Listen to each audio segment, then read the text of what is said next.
आज हम जाएंगे वहां जहां भस्मासुर का संहार हुआ था। आज हम जाएंगे वहां जहां पांडवों ने अपना अज्ञातवास निकाला था। आज हम ले जाएंगे आपको उस शिखर पे जहां से भीम ने स्वर्ग के लिए सीढ़ियां बनाई थी। 75 फीट के शिवलिंग में जहां साक्षात शिव बसते हैं। आज हम जाएंगे इंडिया के one of the most difficult tracks पे। आज हम जाएंगे साक्षात देवों के देव महादेव के पास। जाओ विलेज के लिए, जो पड़ता है कुल्लू डिस्ट्रिक्ट के अंदर। ये पूरा सफर करीब 520 किलोमीटर का है। हमने रूट फॉलो किया दिल्ली से शिमला, वहां से नारकंडा होते हुए रामपुर बुशर से मुड़ना है आपको निर्मंद तहसील की ओर और वहां से आगे मिलेगा जाओ विलेज। अगर आप बस से जाना चाहते हैं तो दिल्ली या शिमला ISBT से किन्नौर की कोई भी बस लेकर आप लोग रामपुर बुशर उतर सकते हैं और वहां से जाओ विलेज के लिए बस ले सकते हैं। पहला दिन खत्म होने पर हम लोग बेस कैंप पहुंच गए थे। वहां हमने रात के लिए एक कमरा लिया जिसका किराया करीब 800 रुपए था। सुबह हम जल्दी उठे और इस मंजिल की पहले पड़ाव की ओर चल दिए। पहली डेस्टिनेशन हमारी थी सिंघाड़। जाओ विलेज से सिंघाड़ का रास्ता करीब 3 किलोमीटर का ट्रैक है और यहीं से बेहद खूबसूरत नजारे आपके साथ चलने शुरू हो जाते हैं। सिंघाड़ में होता है आपका रजिस्ट्रेशन, जिसमें आपकी बेसिक डिटेल्स, एड्रेस वगैरह सब नोट किया जाता है। ये ऑन द स्पॉट हो जाता है और यहाँ से हम चलते हैं आगे। अगला दिन खत्म होने तक हमें पहुंचना है अपने दूसरे इम्पोर्टेंट पड़ाव पे, जो कि है थाचड़ू। सिंघाड़ से थाचड़ू का रास्ता 12 किलोमीटर का ट्रैक है और ये मॉडरेटली टफ ट्रैक है। इस सफर के ऊपर आपको मिलते हैं काफी ट्रिकी पैचेस। अब इसको ही लीजिए, आपको यहाँ पे फूक फूक के कदम रखना है क्योंकि राइट साइड पे काफी तेज पानी का बहाव है। श्रीखंड महादेव का ट्रैक 2 साइड से हो सकता है। एक तो जाओ विलेज जहाँ से हमने किया है और दूसरी साइड है अरसू, पर ज्यादातर लोग इसको जाओ विलेज से करते हैं, इसलिए हम आपको यही रेकमेंड करेंगे। और इस पॉइंट पे हो रहा है आपका रजिस्ट्रेशन फिर से। और अब हम क्रॉस कर रहे हैं बराती नाला, जो अगेन एक इम्पोर्टेंट लैंडमार्क है। इसके बाद का रियल ट्रैक हमारा बचा हुआ है, जो कि देवदार के फॉरेस्ट से जाएगा और काफी डिफिकल्ट है। यहाँ से थाचड़ू का सफर करीब 6 से 8 घंटे लेता है और ये मान के चलिए कि इस ट्रैक पे ये आपकी पहली कठिन परीक्षा है। हमने बहुत लोगों को यहीं से वापस आते हुए देखा है। हम ये आपको दिखाना तो नहीं चाहते, पर ये इस ट्रैक की सच्चाई है कि लोगों ने अपनी जिंदगी गंवा दी है इस ट्रैक के ऊपर। हर साल कुछ लोग यहाँ पे जरूर मरते हैं। सब लोग नॉर्मली थाचड़ू रुकते हैं, लेकिन हम लोग रुके थे काली टॉप। हम आपको रेकमेंड करेंगे कि आप लोग थाचड़ू रुके, क्योंकि यहाँ पे खाने के और स्टे ऑप्शंस बहुत ज्यादा हैं। यहाँ पे सबके लिए फ्री में भंडारा भी लगता है। यहाँ से काली टॉप का रास्ता 3 किलोमीटर का ट्रैक है, जो मॉडरेट से काफी डिफिकल्ट लेवल पे है। हम आपको ये डेड बॉडीज दिखा के डराना नहीं चाहते, बट समझाना चाहते हैं कि इस ट्रैक को बहुत सीरियसली लेना कितना जरूरी है। अगर आपने इससे पहले हाई ऑल्टीट्यूड ट्रैक नहीं किया है या फिर आपको AMS की दिक्कत है, तो आप इस ट्रैक को अवॉइड करें। चलते चलते पैर साथ देना बंद कर देते हैं, पर नज़ारे इतने खूबसूरत हैं कि वो आपको रूह को सुकून देते हैं और थकान को भुलाने लगते हैं। जैसे जैसे आप आगे जाएंगे, आप देखेंगे कि स्टीपनेस कैसे बढ़ती जा रही है, पर साथ में माहौल और मौसम दोनों बदलता जा रहा है।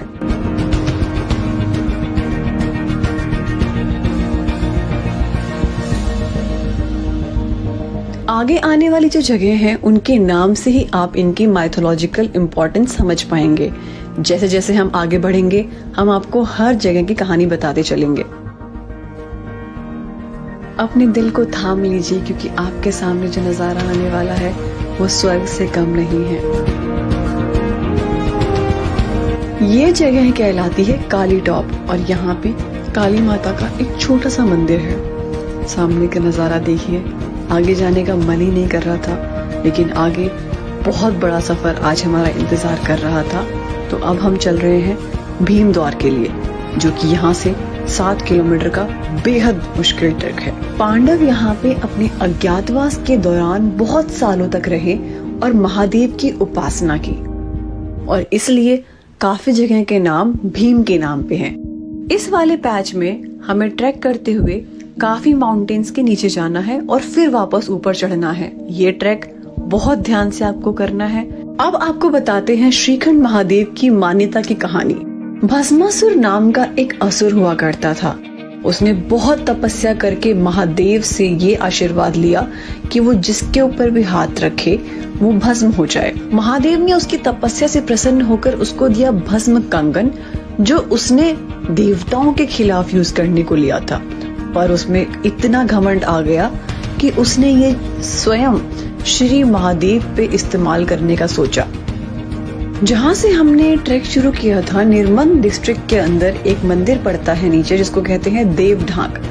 बोला जाता है कि महादेव वहाँ से अंतर्ध्यान होके श्रीखंड के टॉप पर चले गए थे। इस पहाड़ की चोटी पर आकर तपस्या में लीन हो गए और एक पत्थर में समा गए। उधर विष्णु भगवान ने मोहिनी का रूप धारण कर भस्मासुर से उसका हाथ उसके सर पे रखवाकर उसको भस्म कर दिया। आगे आगे हम देखेंगे कि कैसे पार्वती माता ने उनको तपस्या कर उस समाधि से निकाला। जैसा कि आप नोटिस कर रहे होंगे कि ये ट्रैक खुलता है बारिश के मौसम में, और उसकी वजह से मिट्टी बहुत ही ज्यादा स्लिपरी हो रखी होती है। जैसे अब आप आगे देखिए, हम ये पैच क्रॉस कर रहे हैं जिसमें बहुत ही सीधा ग्रेडियंट है नीचे की तरफ जाने का। अगर आपने अपना पैर संभाल के नहीं रखा तो आप उस गलती का नुकसान चुका नहीं पाएंगे।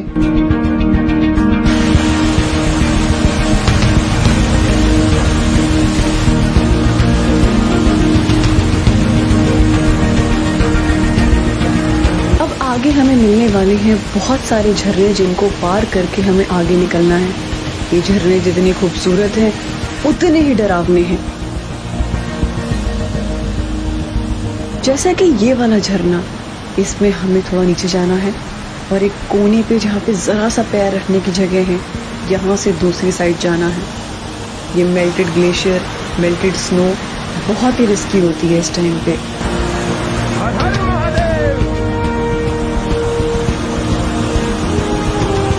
पुंसा से भीमद्वार का सफर करीब 3 किलोमीटर का है और इसको करने में करीब 2 घंटे लगेंगे।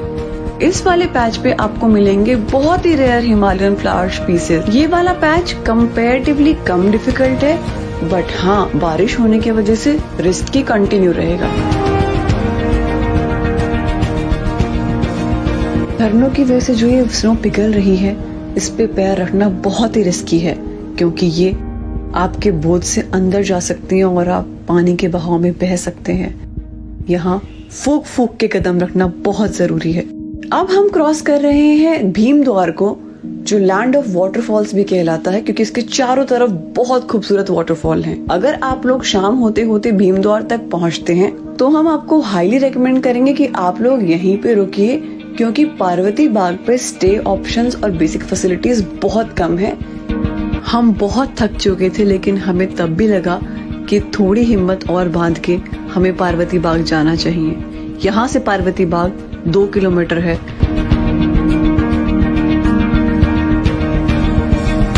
अगर आप भीमधार रुकना पसंद करते हैं तो आपको ध्यान रखना है कि अगले दिन सुबह 3 से 4 बजे के आसपास आपको श्रीखंड महादेव के लिए निकलना होगा।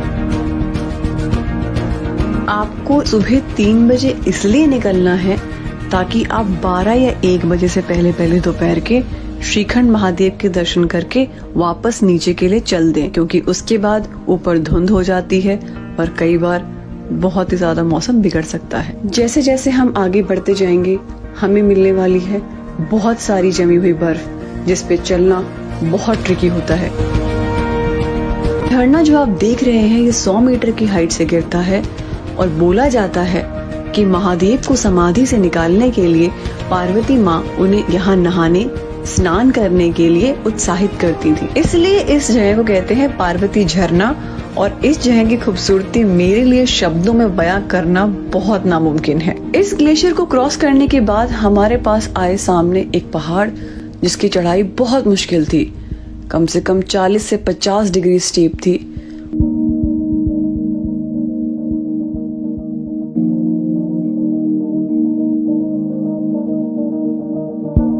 और शरीर ने मानो बिल्कुल साथ छोड़ दिया, लेकिन महादेव का नाम लेते लेते हम पहुंच गए पार्वती बाग। वहां हम रात को रुके और सुबह भयंकर खूबसूरत नजारों ने हमारा स्वागत किया। अब हम जाएंगे पार्वती बाग से नैन सरोवर। हम आगे आपको बताएंगे कि इसको नैन सरोवर क्यों कहते हैं। पार्वती बाग पे हम सुबह जल्दी 5 बजे उठे और इस सफर को जारी किया क्योंकि आज का दिन बहुत इम्पोर्टेंट और बहुत लंबा होने वाला था। जैसे जैसे आगे चलेंगे बर्फ बढ़ती जाएगी और ये पूरा ट्रैक जो बचा हुआ है ये बर्फ के ऊपर होगा। अगर आपने स्नो ट्रैक किया है तो आपको इसकी डिफिकल्टीज का पूरा अंदाजा होगा। यहाँ बर्फ के अलावा चढ़ाई भी बहुत स्टीप होती जाने वाली है। जैसा कि आप लोग देख पा रहे होंगे, इस पूरे ट्रैक पे वेदर बहुत ऑफन चेंज होता है, कभी बारिश, कभी सर्दी, कभी धूप। आपको 2-3 बातों का खास ध्यान रखना है। सबसे पहले तो ये कि आपको बहुत लाइट वेट पैक करके चलना है क्योंकि बहुत लंबा सफर है, थकान जल्दी हो जाएगी। आपको अपने साथ पानी की एक बोतल रखनी है और ध्यान रखिए नैन सरोवर श्रीखंड महादेव से पहले आखिरी पड़ाव है जहाँ पे आपको पानी मिलेगा। इसके बाद आपको कोई पानी नहीं मिलेगा। अब हमारे और श्रीखंड महादेव जी के बीच में पड़ता है नैन सरोवर, जो हमारा सेकंड लास्ट डेस्टिनेशन है। ऐसा बोला जाता है कि ये सरोवर पार्वती जी के आंसुओं से बना हुआ है, क्योंकि शिवजी भगवान समाधि पे चले गए थे तो उनके विलाप में ये पूरा सरोवर उनके आंसुओं से भर गया। नैन सरोवर से श्रीखंड महादेव का रास्ता 3 किलोमीटर का है और ये इस ट्रैक का सबसे डिफिकल्ट पैच है। अपने पैरों को एक के आगे एक रखते हुए बहुत संभाल के ध्यान से चलना है क्योंकि यहाँ पर फिसलना बहुत भारी पड़ेगा। आगे का रास्ता 60 to 70 डिग्री इंक्लिनेशन पर है। सांस वगैरह तो ठीक से आ रहा है ना? लंबी लंबी सांस लो। अब आपको क्रॉस करने हैं बड़े बड़े पत्थर और यकीन मानिए इस टाइम तक शरीर की सारी ताकत जा चुकी होती है। ऑक्सीजन की कमी की वजह से शरीर और टूट चुका होता है। ये वाला फेस आपको बहुत आराम से करना है। अपनी बॉडी को एक्सर्ट ना करें, धीरे धीरे आराम आराम से पैर रखते हुए आप ऊपर पहुंच जाएंगे। अगर आप एनर्जी में विश्वास नहीं करते, अगर आप शिव में विश्वास नहीं करते, तो मेरा चैलेंज है कि एक बार आप इस ट्रैक पे आके देखिए, क्योंकि इस सफर से आगे सिर्फ हर हर महादेव गूंजते हुए आप ऊपर पहुंच सकते हैं। करीब 800 मीटर की दूरी से जब पहली बार आपको वो विशाल शिवलिंग नजर आता है तो सारी थकान दूर हो जाती है, आंखों में आंसू आ जाएंगे और दिल में इतने इमोशंस आ जाएंगे जो शब्दों में बयां करना नामुमकिन है।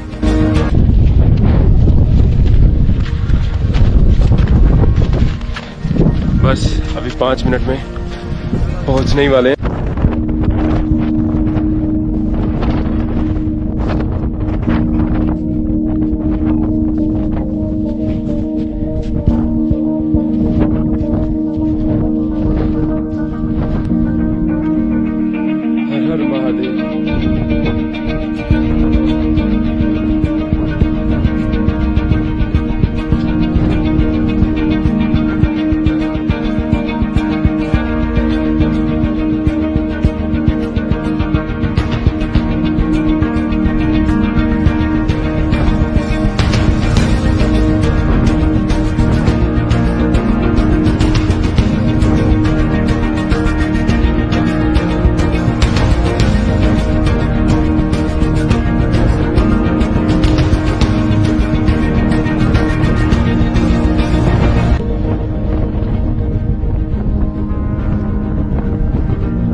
आशा करते हैं ये एपिसोड आपको काफी रोमांचक लगा होगा कमेंट्स में जरूर बताइए कि वीडियो आपको कैसी लगी।